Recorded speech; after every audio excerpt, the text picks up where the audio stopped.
First time I hosted SNL before Yeah. I did the monologue, Lauren walked up to me just before we went live, and I don't do a very good Lauren. He says, it's all about confidence. And then he just turned and walked away. Don't try and be funny. Just buy into the reality. Believe in yourself. Exactly. Yeah. Ladies and gentlemen, Brendan Fraser. How do you say it now? Fraser. Like I'm going to say Fraser anyway. Let me say Fraser. To get a shave. But I don't want it. You know what? Right. Nobody's ever got my name. Brendan Fraser. See, it didn't sound right. It felt good, though. All right. As long as they're saying it.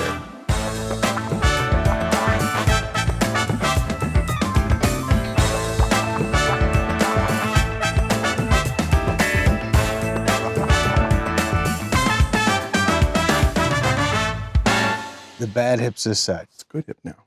This is a bit better hip. You're right. Improved. Thank you. This is an improved knee. You got your knee surgery how long ago? A year ago, you said? 16, I think. Oh, in 16, right. And you're moving like a champ. Yeah. No, you don't even think about it. No pain. When I first met Brendan Fraser, who we're talking, that's your full name, right? Brendan Fraser? It's Fraser. Fraser. I think you shave with a razor.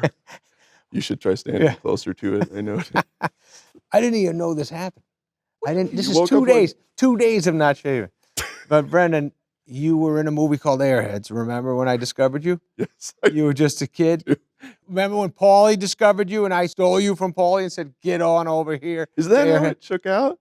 Get out of here. What went first, Airheads or Encino Man? Encino Man. See, and then I saw you and I was like, this guy shouldn't just be caveman. He should be in a band. I did not. And then what? Then you went to Michael? Michael Lehman was very against you. He was like, I don't get it. I don't see the caveman being in this movie. And I just said, he can do other shit. Are you pulling my chain right now? 100%. And I eventually went to his house like 4 a.m, woke him up, and he's like, who are you? I said, never mind that. But just know that Adam Sandler ain't going to be in Airheads unless old Frazier is in it. So he changed his little tune. He flew out to Chicago to meet me. I don't remember all that shit. I just remember the. Well, he sang a different tune then for whatever. He's a liar. He's a filthy liar. He didn't want you. I did, and the rest is pretty good. You had a good life cost of me. Yeah, way to go. Thank you. My pleasure, man. You kidding me? I was pulling for you. I kept saying, and Paulie Shore was against it. He kept saying, just in case we do Encino 2, I don't want him doing other shit. And I said, don't do that to That's him. Paulie. It's very. Paulie wanted to be in Airheads, I think. He did. He wanted Arquette's part. He did?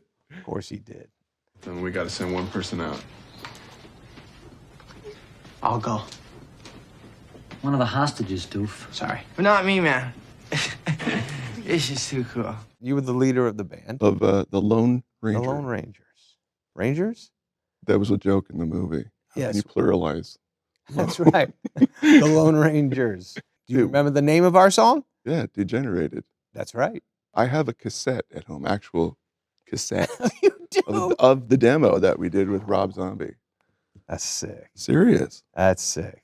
I found it in a box of crap in my desk. That was one of the best shoots of my life, without a doubt. Wasn't it great? It was the best. Just up all night. Yes, so many night weeks shoots. on end. We would drive to the Fox lot, get there like around 4:30 or something. Sun was going down. Sun's going down. We'd have our snacks, get into our clothes, do our scenes, and man, was that the best party of all time.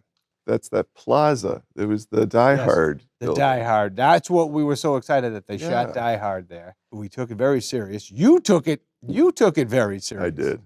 I took myself very seriously in those. But you took acting very serious ever since I know you. It's not like a light, fun movie, like just let's have a good time. You took every line, every scene. It meant a lot.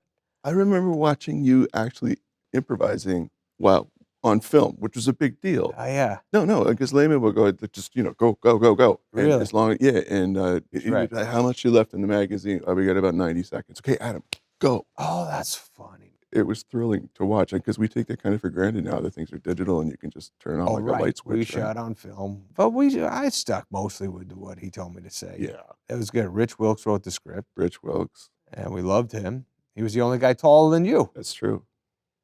I think he was the real life Chaz Darby. Yes. The first day of work, he came up and he said, "Man, your hair looks awesome.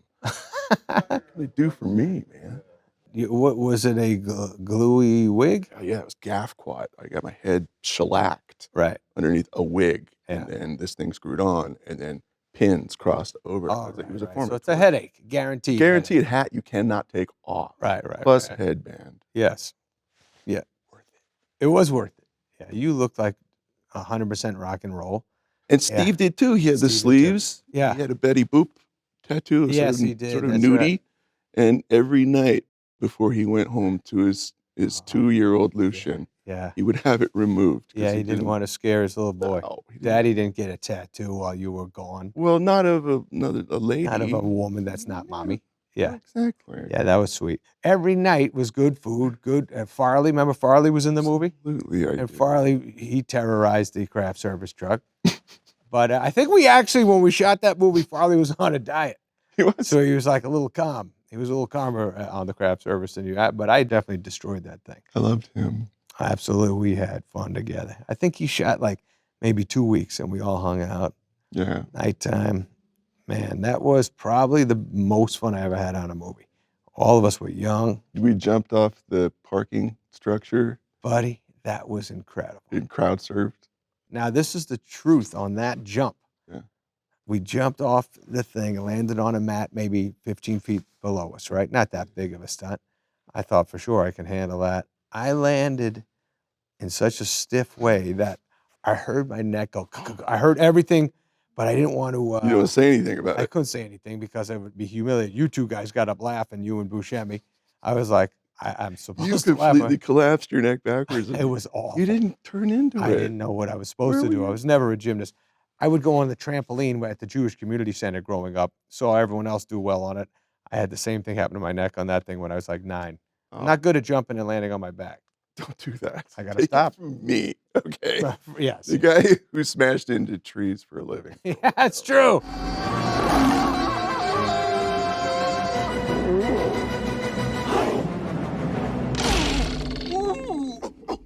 You went on to do so many. You went on, first of all, to leave Airheads and then get very jacked for George of the Jungle. I was disappointed how good you looked in that. You weren't supposed to do that to us. You were supposed to remain like a human. The wardrobe was that there was no wardrobe. Yes. George eats bananas and swings around all day and he wears a loincloth. You did right by the character, but you did wrong by us, man. You made us feel bad about ourselves. I feel But good you- about it now, though. Were you oiled up at all during George? Oh, I was waxed, greased, starved of carbohydrates. I would Yeah. drive home after work and stop to get something to eat.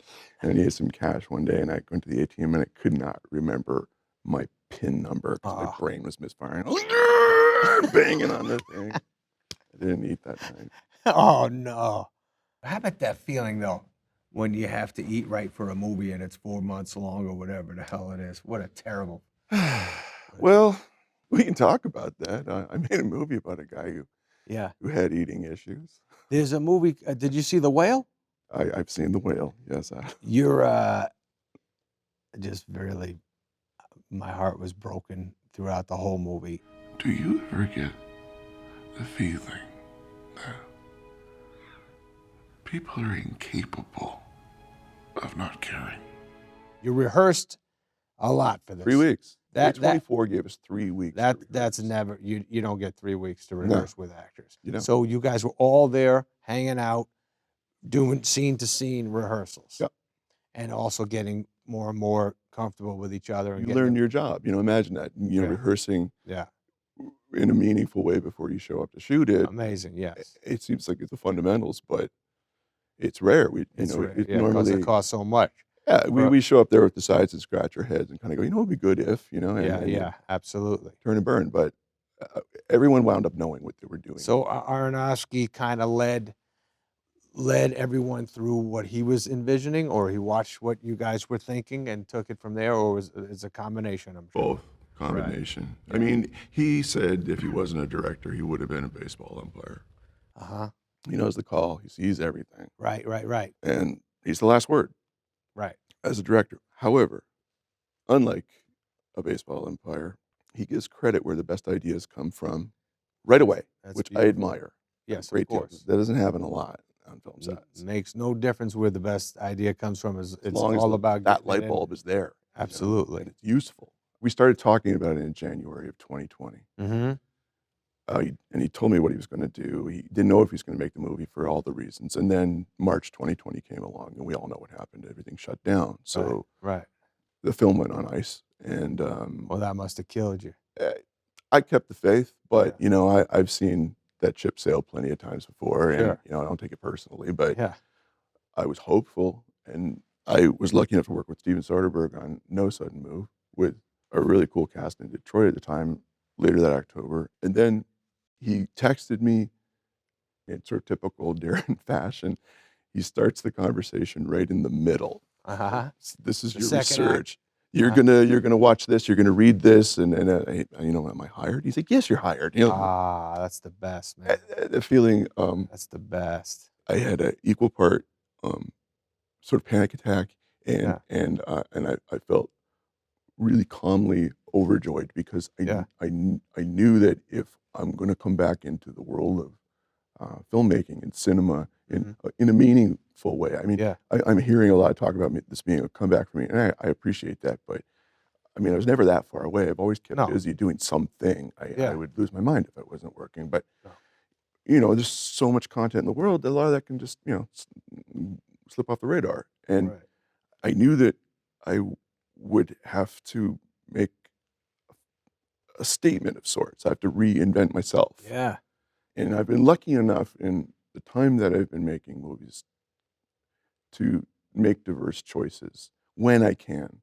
I actually was at Saturday Night Live at a show, and I saw Darren, and he said, I'm doing a movie. And he mentioned what he was doing, and he said, the guy I cast as Charlie, as the lead guy. I said, who? And he said, you. And I said, and he goes, yeah, you get it. I 100% knew you would crush this. So let's just talk about acting and being Charlie. And All right. Well, he's a man who's hundreds and hundreds of pounds. Yeah. And he lives with obesity because he's been harming himself by overeating. He has regrets about life choices he's made. He needs to redeem himself in the very little amount of time that he has left. yes, To he's do that got means like 5 days left to live. Monday to Friday. Right. And to reach out and pick up the phone and call his daughter, played by Sadie Sink, is easier said than done. She's understandably enraged for having been hurt so definitely badly. comes in hot.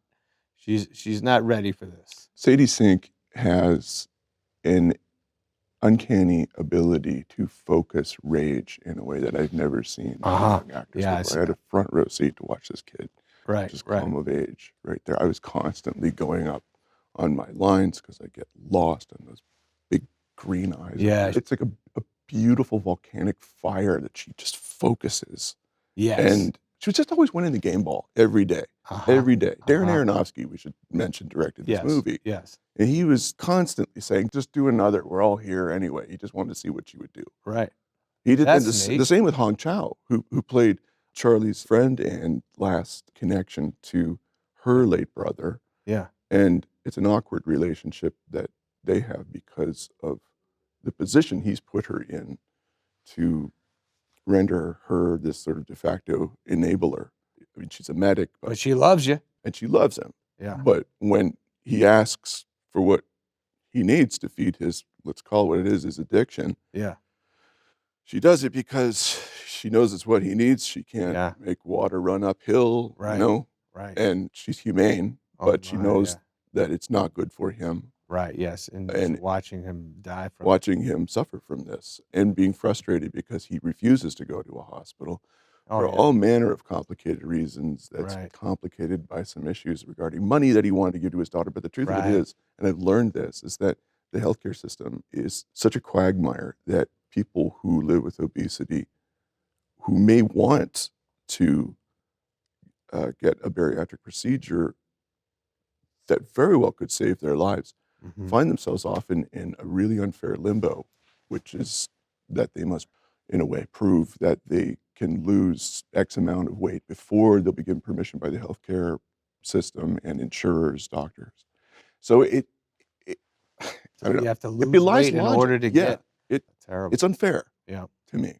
When you were moving around that place and having to grab the handles and having to just rock yourself up out of the Yeah. couch and all that stuff was so For Charlie heartbreaking. just to take to his feet was, Yeah. like an Olympic event in Oh my deadlifting. God. What did you have on as an actor? What were It you wearing? Any?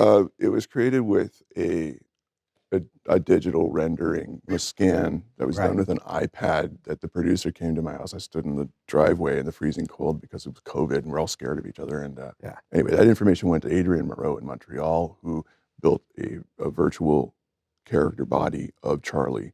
This is a process that actually skips a step, and it's important because he can create the molds that create the appliances, digitally. So he has absolute dominion over the placement of the size of the pores on the skin, et Wow. cetera. There was a 5-point harness Uh-huh. that had me strapped in pretty, once into it, I was in there all day until it came off. Costume pieces themselves were contained combinations of airsoft pellets, maybe dried beans, some marbles. But the rule was with this Yeah. is that the whole look should obey the laws of physics and gravity, because we don't see that in films. And I really looked. I looked at what the Farrelly brothers did. I looked at what Mike Myers did. I looked at what Eddie Murphy did. And that's just in the last 20 years. Yeah. Anything before then, it's a cutout silhouette of a costume that's stuffed with batting. And it's normally just an athletic actor inside Yes. the silhouette of a suit. Yeah. And because, our brains are so tuned to pick out inconsistencies in anything, and in this age of digital, when anything can be created, we see where the seams are.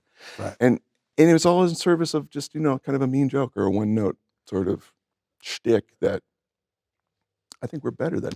But it's important to say this because there are those who live with this disease. And I felt self-empowered to be their voice and to be as honest as I could and as authentic as I could in the portrayal of this. Look, my weight has been all over the map. I was muscular guy for George of the Jungle. Right. I put on weight to play this role, and it wasn't enough. Right. So the body had to go on top of that, and the two worked together. People are amazing. You always made choices that I never saw coming. Since I know you, Thanks. I know you since you were very young, and you would do movies that I would be like, "What's he doing?" And then I would watch them and I go, "Shit, I didn't see that coming." You were always ahead of us in thinking differently and caring about your material and making it deep for yourself. And then also, you made giant movies. When I saw The Mummy the first time, I remember calling you up and going, "I can't believe what I just saw. A giant theater going bananas, like a full-on action, fun adventure." I was going, "How the fuck is this guy doing that?" Because I just knew you as my buddy.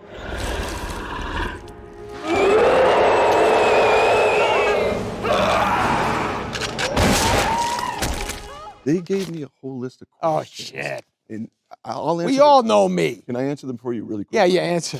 I'll just do a lightning round. Let's go. You do Okay. it. You ask. Yes. What appealed to you about the script for Hustle? You love basketball. Thank you. Did you want to be a basketball coach growing up? No, you wanted to be a player. How did you prepare for the role? By playing basketball. You act opposite NBA player Juancho Hernandez in Hustle. What advice did you give him about acting for the first time? Show up, be cool, know your lines, you'll work it out. Is it fun for you to play underdogs? He doesn't play underdogs. He plays champions that are overlooked. Ooh! Does it feel good to see your movies become the most watched movies on Netflix? Bleep yes. I want to talk about you. Let's talk about Punch Drunk Love.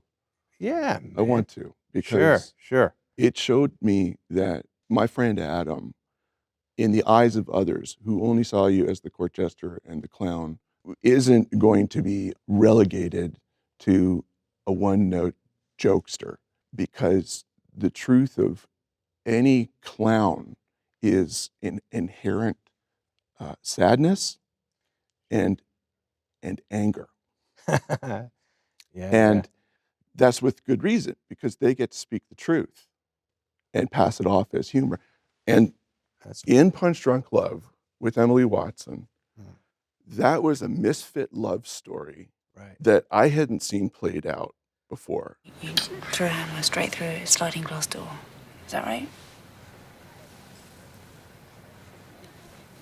Threw a hammer. I don't remember doing that. It's our career. It's our life. It's movie to movie. You never know. Every movie you take takes months, a year, whatever happens. You can't exactly say, I'm doing this next, and then that's it. You don't know what's coming next. Shit comes your way. You connect with it like you did with The Whale. Yeah. And you go, I ain't fucking this one up. I'm going, this is a gift. I'm going hard. I don't want to go home at night and say, God damn, I should have done that. Punch Drunk, Paul Thomas Anderson, one of the nicest, smartest, funniest guys I know. You would love him, and he would love you. I admire him. Yes, yes. I mean, he fucking doesn't stop making great stuff. Everything he does, I say, shit. I feel like you would just say nice things about me. When I call him up, I go, where the fuck did that come from? Because he's such a sweet, he's just like us. He's just a funny, nice dude. And then gets alone and writes this shit up. And happens to be brilliant. He's a genius. Just in case. He's yes, also a exactly. genius. That script came. I said, let's not, in my brain, I was like, can't waste this. It's beautiful story.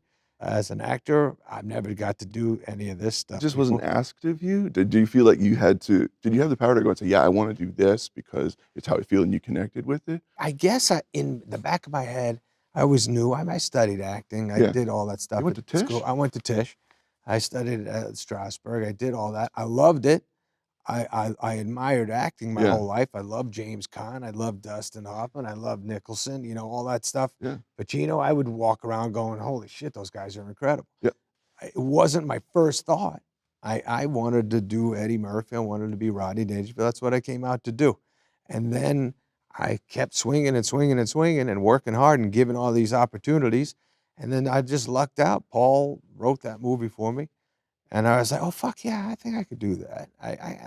Actually, that was on my mind when I was younger. I got obsessed with comedy, but then that came my way. And then after that, other opportunities, you know, Spanglish, James L. Brooks, loved that man. He wrote this movie. I read the movie with Jim Brooks right in the room, read his script, was going, this fucking movie's amazing. I tried to make the sandwich from Spanglish. You did? I tried to. It wasn't as can't good as handle it? yours. No, that's because at times, maybe it's not my hands in the shot. Let's not talk about that. All right, I did work hard on the sandwich.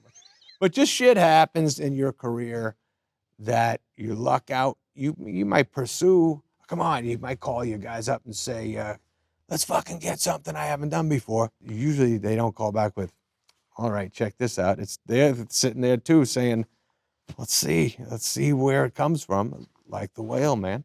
All of a sudden, you're given this shit, and you're just so excited to dive in. And did you work when COVID was happening? During the lockdown? I did the movie Hustle.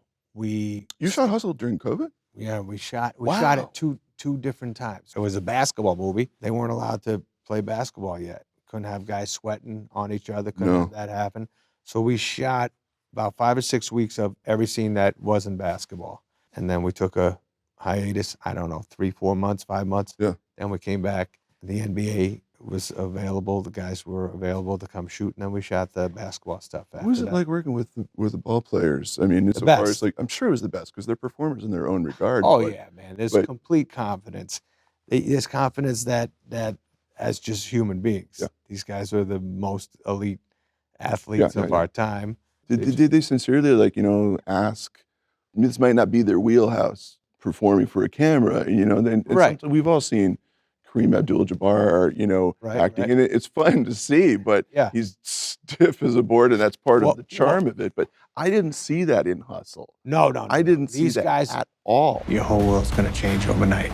I gotta work. My mom and my daughter, they mean everything to me. Salary's $900,000. He will call in sick. You know, Jeremiah was running the show, and it was just about telling the players, say what you would say. Say what you would say. We need this to ultimately happen in the So you scene. just basically lived this movie instead of Really got to fuck around and Wow. see. I mean, look, there's when you're making a movie, shit has to happen. Yeah, to make to and tell the scene story right beats. to tell the story. Right. So we would say, ultimately you got to get your shot blocked here, but get to it in a way that would make some sense. Say shit along the way that would make some sense if you guys hated each other or if you guys were teammates or whatever it was. Because your sports scout, what was his name again? Stanley Sugarman. Okay, so Stanley went into the wilds. There's mythological. That's funny. overtones. Your movie, The Scout. Similar. Defined. When we were putting this together, somebody said, go watch The Scout, blah, blah, blah. And I already saw The Scout. And I said, I don't want to feel jumpy about taking anything from The Scout. This wasn't that. No, it was different. It was No, different. no, It was no. different. Yeah. Apart from going and finding. Yeah, finding a gem. Yeah, the uncut gem. Yeah. Finding in the Scout, it was like I found Kong. And I'm going to bring him back to the city. And you found him in Spain. Yes. Juancho Hernan Gomez, amazing guy. I love this kid. He's like 25 now. Yeah. We text, I talk to him. I pull for him so hard because I like really, truly love this guy. Obsession's gonna be talent every time. You got all the talent in the world, but are you obsessed? When you're asking him, are you obsessed with basketball? Right. That, to me, was awesome to say out loud because when I was young and I was 18, 17, 19, 22, Right. I was fucking similar to what I was saying to Juancho's You were that character. kid sitting on the I stage. was saying, I don't think of nothing else except fucking comedy. Right. But getting as good as I can be. Was there a mentor who came to you in that way and said, are you for real? I'll tell you playing what, with me? there wasn't a guy who gave me a speech like that. I had my own crazy thing in my head. I made promises to myself. I said, All right. don't give up. Well, Let's your go. dad had a lot to do with it. And then my dad, yeah, of course. My dad was my coach in every sport. But he wasn't as confrontational as Stanley was. No, you know what he was, my dad? He was amazingly calm with giving me confidence.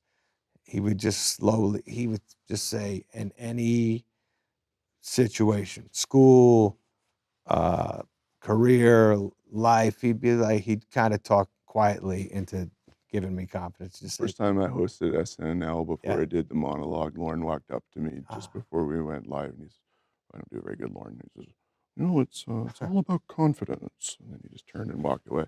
And don't try and be funny. Just buy into the reality. That's the same thing when I do stand-up. If I walk out confident, we're going to have a good show. If I walk out with some fear in my head and they see it. Does it fuel you a little bit, though?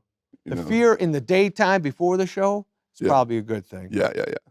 Then when you get out there, if you show too much fear, the audience is like, what's going on, man? That, right? Yeah. We're here to have a good time. What are you all tense about?